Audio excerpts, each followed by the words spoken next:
Pengumuman penting untuk KPM BPNT yang belum cair-cair. Apakah sudah dihapus dan apakah tidak akan dapat BLT mitigasi risiko pangan sebesar Rp600.000? Tanpa berlama-lama, mari kita langsung pada intinya.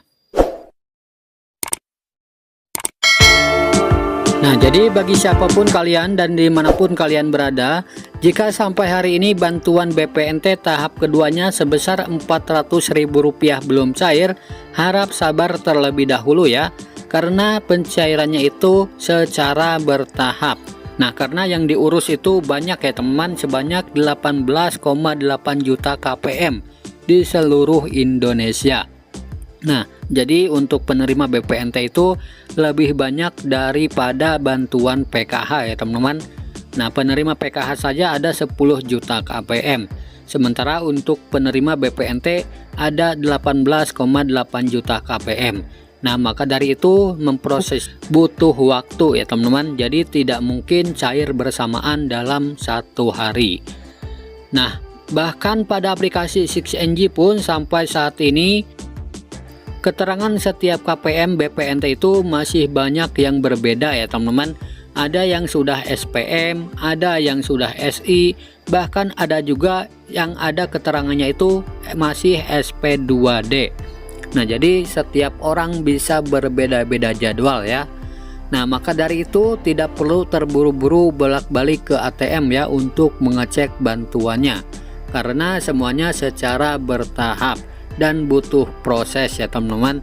Nah, kalian tinggal bersabar saja ya teman-teman dan berdoa semoga lancar dan secepatnya dicairkan. Nah, sementara untuk bantuan BPNT yang melalui kantor pos Indonesia sampai hari ini itu masih statusnya SPM ya teman-teman di aplikasi 6NG. Jadi belum ada perubahan lainnya ya. Nah, karena statusnya itu masih SPM, jadi ditunggu saja ya.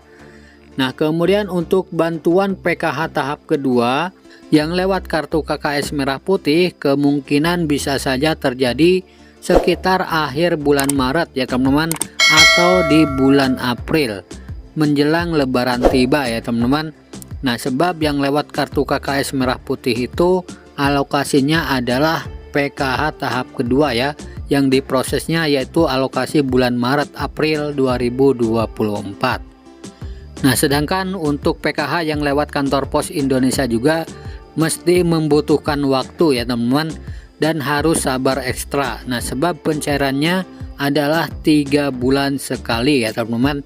Nah, jadi untuk PKH tahap kedua yang melalui kantor pos Indonesia kemungkinan pencairannya ada di akhir bulan April atau di bulan Mei nanti ya teman-teman. Nah, itu sebuah kemungkinan saja ya teman-teman yang bisa kita prediksi. Namun bisa saja nanti ada perubahan ya. Apakah itu lebih cepat ataupun lebih mundur? Kita tunggu saja informasi selanjutnya. Nah, kemudian ada lagi informasi yang terakhir untuk bantuan BLT mitigasi risiko pangan sebesar Rp600.000.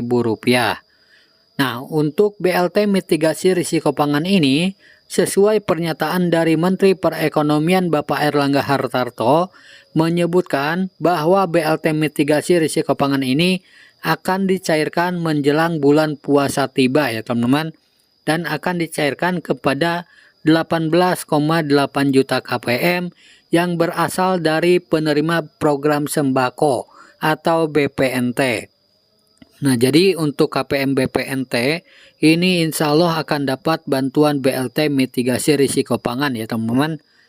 Nah, jika datanya diambil dari penerima BLT El Nino di tahun 2023 kemarin, kemungkinan yang kemarin dapat BLT El Nino akan dapat lagi ya BLT mitigasi risiko pangan ini sebesar Rp600.000. Nah, namun mengingat saat ini Kemensos sedang memproses penyaluran bantuan BPNT, jadi ada kemungkinan untuk BLT mitigasi risiko pangan ini akan dicairkan di pertengahan bulan Maret nanti ya teman-teman, atau di bulan puasa. Nah, kita berdoa saja semoga lancar dan secepatnya diproses ya. Nah, yang penting bantuan BLT mitigasi risiko pangan tersebut bisa cair sebelum Lebaran tiba ya teman-teman. Nah, itulah informasi terkait pencairan bantuan sosial PKH, BPNT, dan BLT mitigasi risiko pangan. Semoga video ini bermanfaat. Sampai jumpa di video selanjutnya. Wassalamualaikum warahmatullahi wabarakatuh.